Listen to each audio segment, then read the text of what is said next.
सलामती है, सलामती उन आंखों पे जो हिदायत पे नजरें जमाए बैठी हैं, उन कानों पे जो जिक्र खैर के मुंतजर रहते हैं और उन कदमों पे जो हिदायत की राह पे गामजन है।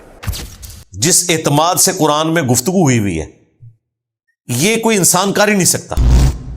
इसी तरीके से पानी और खुश्की का जो जिक्र आया है वो उसी रेशो प्रोपोर्शन से आया है जितना इस प्लेनेट अर्थ के ऊपर पानी और खुश्की का रेशो प्रोपोर्शन है। आज के जमाने में क्या हो सकता है? आज के जमाने में कुरान को आप साइंस के टेस्ट से गुजारें। साइंस वो जो एस्टेब्लिश है, जो सिर्फ थ्योरीज हैं, कंफर्म नहीं है, उनकी मैं बात नहीं कर रहा, या अभी इवॉल्व हो रही हैं। तो कई एक ऐसी चीजें जो कुरान में बयान हुई हैं, जिस तरह मां के पेट में बच्चे की जो परवरिश है वो किस तरह होती है, किन स्टेजेस से, ये तो हमें आज से तकरीबन 60-70 साल पहले जब इलेक्ट्रॉनिक माइक्रोस्कोप की इन्वेंशन हुई है तो पता चला है। लेकिन कुरान में जो तरतीब उसकी बयान हुई है सूरह अल हज में, सूरतुल मोमिनून के अंदर, कि किन स्टेजेस से गुजरता है, ये वो चीजें हैं जो हम बता सकते हैं। हर जिंदा चीज का पानी से पैदा होना जो कुरान बयान करता है, ये बता सकते हैं कि ये चीजें जो एस्टेब्लिश हैं वो कुरान हकीम में सिर्फ इसीलिए है कि कुरान अल्लाह का कौल है और ये कायनात अल्लाह का फेल है। और अब जो मैथमेटिक्स के शौकीन लोग हैं उन्होंने तो कुरान के अंदर से बहुत कुछ निकाला है कि कुरान में जो आसमान का लफ्ज अस्समा आया है ना, जितनी दफा उतनी दफा अल अर्द आया है। ये कितना बड़ा उसने इत्तफाक है। इसका मतलब है कि अगर कहीं पे कोई हेरा फेरी हो तो पकड़ी जाएगी। 67% ऑलमोस्ट पानी है और 33% खुश्की है। इस तरह की कई एक मैथमेटिकल चीजें हैं। उसके लिए आप हारून याहिया, तो उनका कलमी नाम है, अदनान अख्तर नाम है, टर्की के एक स्कॉलर हैं, उन्होंने कई एक वीडियोस बनाई हैं। वैसे वो और बेहुदा काम भी करता है, लेकिन ये काम उसने बड़ा अच्छा किया है। किताबें भी लिखी हैं और कई एक वीडियोस हैं। कुरान के जो आप समझ लें 20वीं 21वीं सदी में जो चीज़ें हमारे सामने आई हैं मौजज़ात की शक्ल में, वो उसने बताई है कि देखो ये चीज़ कुरान हकीम में पहले की लिखी हुई थी और ये अब आगे पता चली है। ये इस बात का सबूत है कि कुरान का सोर्स डिवाइन है।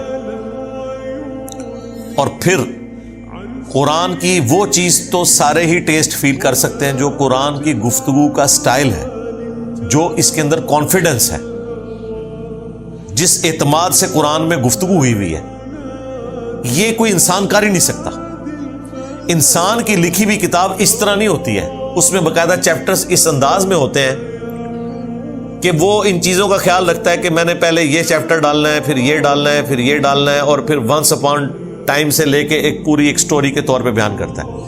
कुरान इस तरह की किताब नहीं है। यही वजह है कि कुरान को आप कहीं से भी खोलें, आपकी हिदायत के लिए काफ़ी है। कुरान को आप कहीं से भी खोल लें, आगे पीछे से उसका जो जिक्र दूसरी जगह पे है वो ना भी आपको मालूम हो, तब भी आपकी हिदायत के लिए अच्छा खासा हिस्सा मुयस्सर होता है। आपको एक दफा हिला के रख देती है वो बात।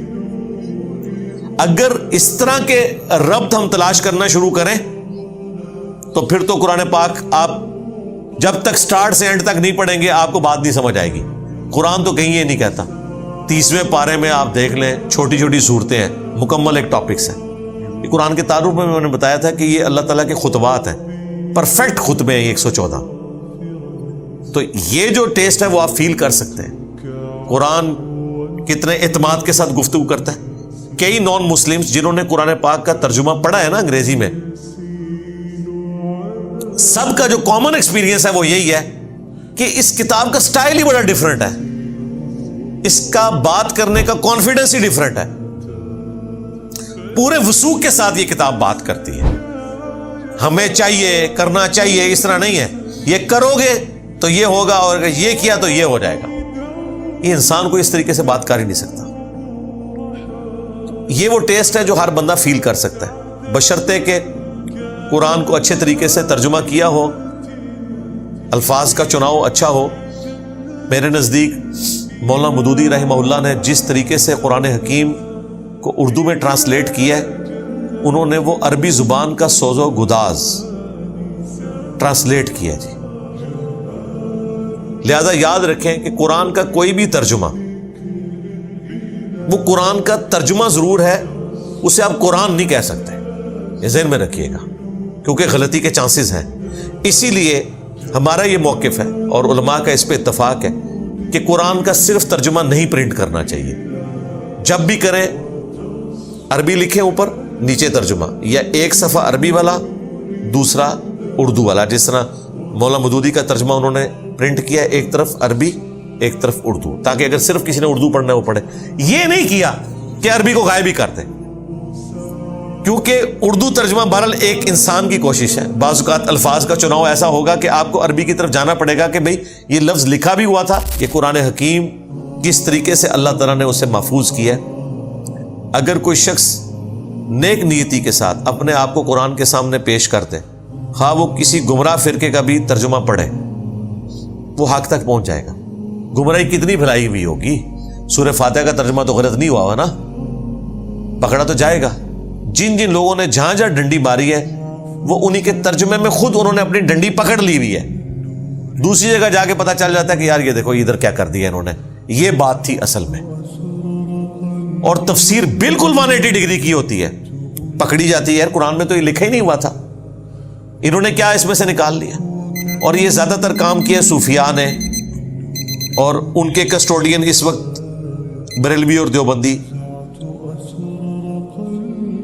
وہ زیادہ تر اس طرح کے معاملات کرتے ہیں. شیعہ کے ہاں تو بہت زیادہ اس طرح کا معاملہ کیا گیا, لیکن وہاں پہ بھی اچھے ترجمے موجود ہیں. سید فرمان علی شاہ کا ترجمہ بالکل صحیح ترجمہ کیا ہے, ایاک نعبد و ایاک نستعین کا. اور ایون حاشیے میں بھی انہوں نے لکھا کہ یہ آیت واضح ثبوت ہے کہ مدد صرف اللہ سے مانگنی چاہیے. حاشیہ بھی صحیح لکھا ہوا ہے, مزے کی بات ہے. بریلویوں نے تو پھر بھی ساتھ بزرگوں سے مانگنا ثابت کیا, دیوبندیوں نے بھی ثابت کیا. شبیر احمد عثمانی نے محمود الحسن دیوبندی کے ترجمے میں حاشیہ لکھا کہ جو اولیاء اللہ سے مانگا جاتا ہے وہ بھی اللہ ہی کی مدد ہوتی ہے. لیکن شیعہ نے یہ کام نہیں کیا. پریکٹیکلی کیا کر رہے ہیں وہ علیحدہ بات ہے. قرآن الحمدللہ جس نے بھی پری ڈیٹرمنٹ رزلٹس کے بغیر پڑھا ہے وہ حق تک پہنچ گیا.